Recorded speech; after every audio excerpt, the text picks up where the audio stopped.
Welcome to Wider View, the program that provides perspectives on the news outside the narrow confines of the mainstream media. I'm your host, Charles Dunaway. I'm very pleased to welcome writer and columnist Patrick Lawrence to Wider View. Patrick is the author of 5 books, has taught at universities in the U.S. and abroad, and has worked as a journalist and columnist for Far Eastern Economic Review, the International Herald Tribune, the New Yorker, and Consortium News. His most recent book is Time No Longer, Americans After the American Century. Welcome to Wider View, Patrick Lawrence. Thank you, Charles. Very good to be here. Well, I think we should begin where everybody's mind is focused currently, and that's on the COVID-19 crisis. In a recent article for Consortium News, you wrote that, quote, certain nations, agile, imaginative, confident, prove capable of change in the face of new circumstances. The United States is not one of those, to put the point politely, end quote. What makes you say that? Well, Charles, I spent 3 decades abroad hearing incessantly from Japanese, Indians, Malaysians, Koreans, what have you. Oh, you Americans can change in the face of new circumstances. That's so wonderful about you. Mm-hmm. And I began to reflect on that, and I reflected on it a very long time.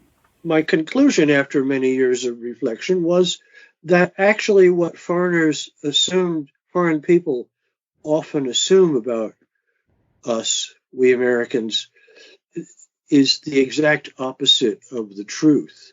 We consider ourselves an exceptional people, rather famously, and we are exceptional because we got it right in the late 18th century, and there is nothing we need to change.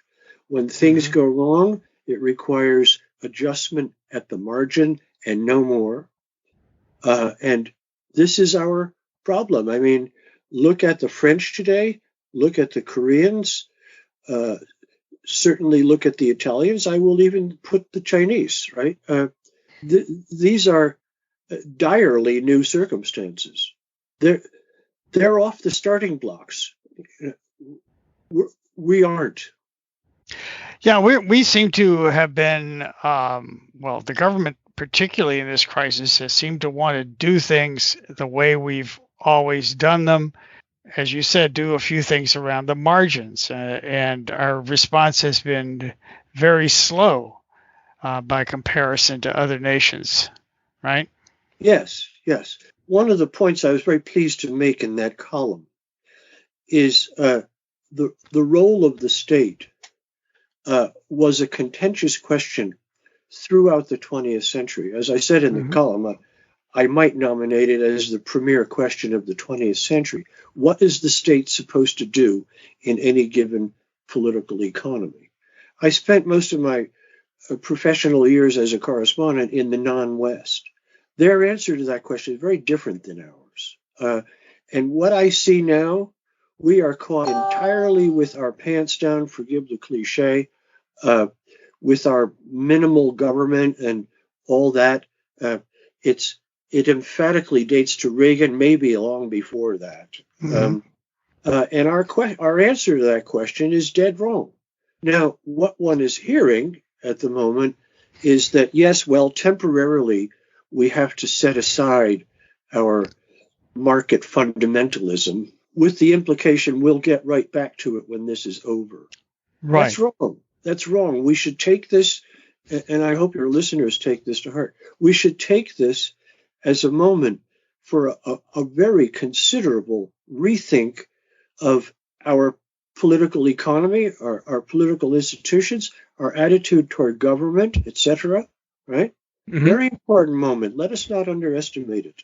That was really very clearly brought out in the recent Democratic presidential debate, where you had one candidate talking about that kind of massive change, while the other one was very much focused on the temporary, the short term. We don't have to presume what they might or might not do were they actually elected, but I mean, at least they brought that argument out, I thought, very clearly. Good point, Charles. We don't have to assume what they might do if were they elected, because Biden's going to get the nomination, and there is no way under the sun he is ever going to be president of the United States, right? No, But no that's way. another conversation. To get back to where we were talking about the role of the state, it seems to me that we have two prevalent ideologies, which you might even say they're one ideology, but neoliberalism and libertarianism. And the key factor of both of them is that government should do as little as possible. The question I have is, how do we begin to move beyond those destructive ideologies and try to find a way forward? Well, I'm not a brilliant political tactician, okay, if that's your question, but let me say this. We start with recognitions. And I think the most fundamental recognition we can make now in the year 2020 is that the future, big word coming, the future is collective. The future, our hyper individuality does not suit the 21st century, does not suit a planet with 7.7 billion people on it. It's a spent rocket. Any student of American history knows where it comes from. It comes from the settlement of the West, right? Right. But stop. I live in a New England village. There's a village green and a church around it and a parish house and town hall and all that. If you study early American settlements, they were not individualistic people. They were very communalized. And so this is not so foreign as we Americans may think. The radical individuality and the transformation of individuality into an individualism, took place in the second half of the 19th century. That's when it was kind of codified, the rugged individualism and all that, right? Right. It's not a true reflection of the American story. And that individualism, or that reliance on the individual, is really at the heart of both of those political ideologies. Both the neoliberalism that is common within the Democratic Party and the libertarianism that's more common in the Republican Party. They both focus on this pulling up by the bootstraps idea. Charles, in my view, politics and political institutions don't actually do anything. They are reflections of how people think and feel, right? Mm-hmm. Their symptoms is the wrong. They're manifestations, okay, right. of what already is. And this is why I think we need, this is not a Capitol Hill project, right? It's a project concerning the American consciousness, our understanding of ourselves, our understanding, to put in very simple terms, what time it is, and where our place in the world. All this has to be rethought. I hope we Americans can at least get a start on this, right? I noticed you have a gray beard, so you and I may not be around for the completion of the project, but what we can do is start it. And this is a moment to start it, right? Right. And that sort of brings me to my the next topic I was going to discuss with you, because it, this program primarily concentrates on U.S. interventions around the world, and so we talk a lot about what's going on in other countries here. And a month ago, the Secretary of State Pompeo told the Munich Security Conference that the West is winning. We are collectively winning. We're doing it together. And that seems, at this point, 4 weeks later, that seems even more delusional than it did at the time. Would you agree? And do you think what changes do you think should happen and will happen in U.S. international relations as we combat this crisis? I wrote a column on the West is winning statement a few weeks previous to the one that brings us together, right? If the West were winning, Secretary Pompeo would not have to declare it, would he? Right? No. This guy is. I thought John Bolton was the most dangerous man in government, and I suppose during his brief time as National Security Advisor, he was. But Pompeo is giving him a very serious run for his money. What should happen? Look at what we're doing now, Charles. We cannot relax sanctions on Iran, knowing they are devastating Tehran's capacity to cope with this tragic virus, which is hitting Iran especially badly. We are now, as of today, I understand, fortuitously an hour before we came on, the United States is considering further sanctions against Russia. Are you kidding me? Can we drop the sword and the shield for a little while and understand that this is a humanity-wide question and we have a place in resolving it? That's what I think. That's where I think we should begin. Right. Will we? Well, the signs are we will not. Right. And here we have to do something that many people in the world, including Iranians and Chinese, are kind enough to recognize. There's a vast difference between American people and American government. Right. I would wager most, if not all, of your listeners would agree with this. We need to begin now displaying the capability of setting our geopolitical contentions and aggressions aside, right? Third example, if you can believe it, the World Health Organization is now beginning to supply virus testing kits to the terrorists occupying Idlib in northern Syria. I mean, is there no limit? And you know, the WHO is a UN organization. We all know, well, we all know or should know that the UN is more or less controlled by the United States and its Western allies on the Security Council, right? Right. Is there no limit to? Is there no point at which we're willing to put all this aside? I'm sorry, but the answer to date is no. There is not. No, it doesn't seem to be. With the Trump presidency particularly, though, it seems that we have there's a certain, even if you only consider it to be stylistic, there's a difference here that I think is beginning to push other nations away from the U.S. As a partner, as an ally.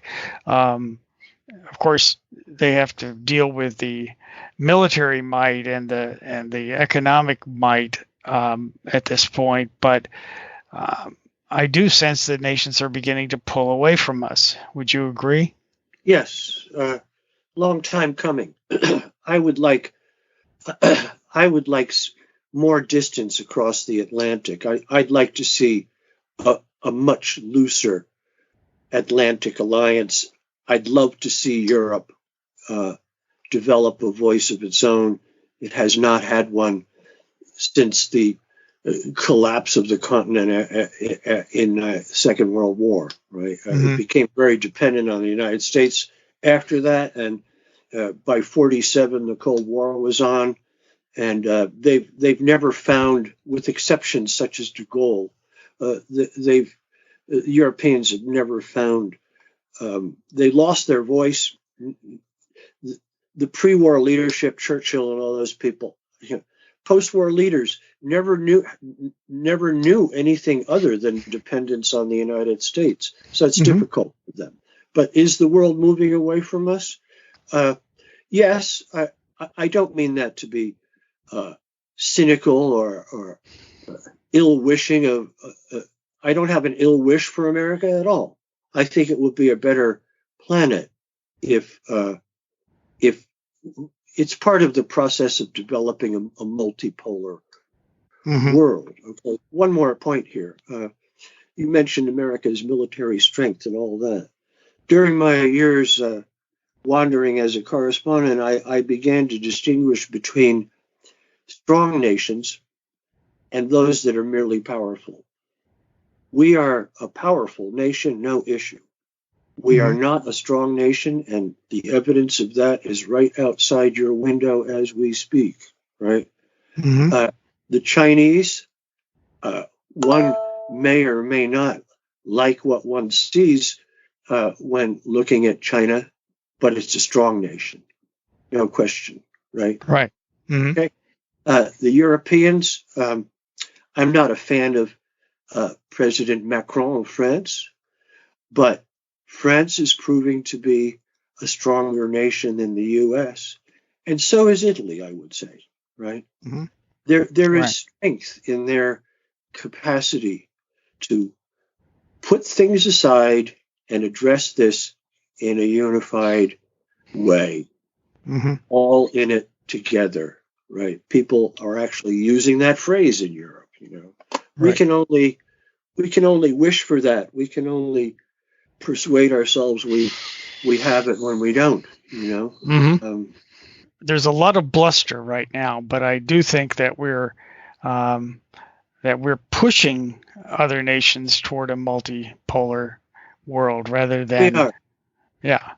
With all our sanctions and everything, we sanction more countries than one can count, right?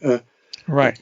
He who would isolate others ends up isolating himself. And that's what's beginning to happen. We will not relent in the case of Iran. Who is helping the Iranians? China. Turkey, the egregious Erdogan notwithstanding, right? Foreign Minister Zarif, whom I consider extremely capable diplomat, is on a worldwide campaign. Please ignore the American sanctions. I'd like nothing better than to see more nations join the Chinese in doing so. That needs to happen, and I think we will see we'll see what kind of leadership other nations have if this crisis continues at the level it is. Yes, we'll find out. We'll find out the answer to that. Yeah. You know, you take a country such as France, okay? Obviously not part of the Anglo-American philosophic tradition. Participants in the wave of neoliberalism that has swept the Western democracies for some decades now. But I would say ambivalent participants. The French have a very, very long, rather revered tradition of centralized state, right? The famous story of the education minister in Paris looking at his watch and knowing that every school in France is teaching lesson 17 in geography right at that moment, right? That's a very strong tradition in France. And they, you know, Macron is a neoliberal times 10, right? But there are various other strains, various other threads of thinking in France, and they count, right? It leaves them now better prepared to address this question, right? They have still a strong central government, decisive when it needs to be, etc. Right? We don't have that. Well, they also have a very strong movement, and have had for the last year or so, against the neoliberal agenda in terms of the Yellow Vest movement. Exactly a manifestation of what I'm talking about. Yeah, and something we don't have here. Our movements tend to get sucked into the dead end of electoral politics in our system. But you know, because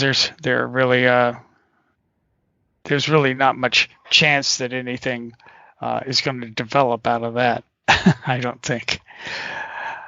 Well, anyway, that's quite interesting, and I really appreciate your insights on all of this. And maybe if you want to just tell us a little bit more about where you think we are headed in the near term right now in regards to this crisis, if you've been watching what's been going on in Washington and elsewhere.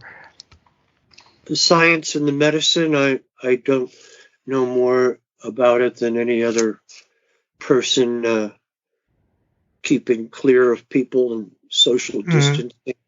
I must say that our the shredding of our sense of community, which many of us greatly miss, the shredding of our sense of community is quite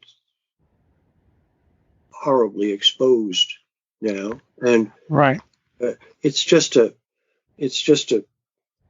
trick of history that the response to this crisis is to stay apart. In some ways, we need to do exactly the opposite, right? Right. I would love to see what we're getting now are American responses to this crisis. If you look around all day, every day, are very top down. What are all of us walking around doing? I don't see much. I don't want to discredit those who are making great efforts, but what one sees primarily is a nation taking orders from the administration and private corporations, right? Right. As a measure of where we are in all of this, various stories now coming out, senators selling stock after confidential briefings on the virus before the market collapsed, corporations trying to profit maximally from shortages in medical equipment and so forth. This is where we are. We have a lot of ground to cover. Where we're going, I would urge caution to your listeners not to get lost in angelic Boy Scoutish notions of drawing together. We should. I hope we do. But I think the first thing we need to do is recognize what a very great deal of work that requires, a very great deal of seriousness. And if we want to make this crisis a turning point, and there is the opportunity to do so, we need to get some dirt under our fingernails and do the work, right? Expressions of unity that sound like Hallmark greeting cards are not going to get it. Right. Yeah, and it's going to be even more difficult because of the social distancing and everything. It's going to be much more difficult for people to organize and work together on this issue. Charles, here are the things I think we need to work on. We've touched upon them. The role of the state has to be re-examined. And this must not be taken as a temporary suspension of our cultivated mistrust of government. We need to change that. Right? Neoliberal economics and the cult of the individual. These need to be rethought. Americans have this notion that it was a silly expression, rugged individualism, right, is in our DNA. It is not. We need to rethink that. That's a question of national ethos. It's a question of consciousness, right? This is where we need to start if we want to go someplace, I think, Well, I hope we can start there. I mean, I think that's it's certainly something that I think has been needed for a long time. We seem to have come into a dead end with that philosophy. at this point. So, and maybe this will show it to us in stark terms that we can understand and act on. Yes. That would be good. So let us hope for the best here and do all we can, each of us. Mm-hmm. Again, it's an irony. I live in a very small village. I'm a smoker, so I am probably classified among the more vulnerable. And you and I are talking about getting out there and getting things done. I'm in a position where I have to self-isolate just as a matter of prudence. Well, I'm in very much the same situation, but hopefully through writing and radio and podcasting, we can reach out and perhaps engage some people. Well, rock and roll. That's exactly. We got to do it. We got to try. Well, Patrick, thanks very much for joining me today. I appreciate your insights on all of this, and I look forward to reading more of your work in Consortium News. Well, you're welcome. Happy to be here, and thanks for reading and calling me up. Thanks again to Patrick Lawrence for this insightful conversation. Patrick spoke of the need to seriously re-examine the role of the state and the cult of the individual, and we see some shifts in those views on Capitol Hill, where Republican lawmakers are advocating far more relief for individuals than Democratic leaders. Arkansas Senator Tom Cotton, an extremely right-wing politician, told the New York Times on Sunday, quote, "Our government at every level has to take responsibility for caring for our people and caring for their health and their material well-being as well," end quote. That's a positive sign, but the sausage factory has more grinding to do before a bailout plan emerges. We can hope that when it does, it will violate all the shibboleths of neoliberalism and do so permanently. One other shift that's happening, whether intentionally or not, is in the U.S. role in the world. In an article written in April of 2019, Patrick Lawrence said, quote, "The question is why this administration's foreign policies are so amateurish and discombobulated. Corollary question, why is the president surrounded by policy advisors so thoroughly at odds with those of his objectives that are worthwhile? Trump arrived in Washington an outsider, and that's where the answers to these questions begin. This limited the New York dealmaker to a shallow pool from which to build his administration. His never-ending Russiagate problem further handicaps him. There may be skirmishes to come, but the battle is over. We must now watch as extremist ideologues accelerate America's already evident decline as a global power, along with its increasing isolation." End quote. It seems to me nothing much has changed other than the continuing increase in the strength of those extremist ideologues that are dominating foreign policy in the Trump era. I'll try to keep an eye on these touchstones of U.S. policy as they play out here and around the world. As always, the views expressed on Wider View are those of myself and my guests and may not reflect the views of the management of this radio station. I'm your host, Charles Dunaway. Thanks for listening.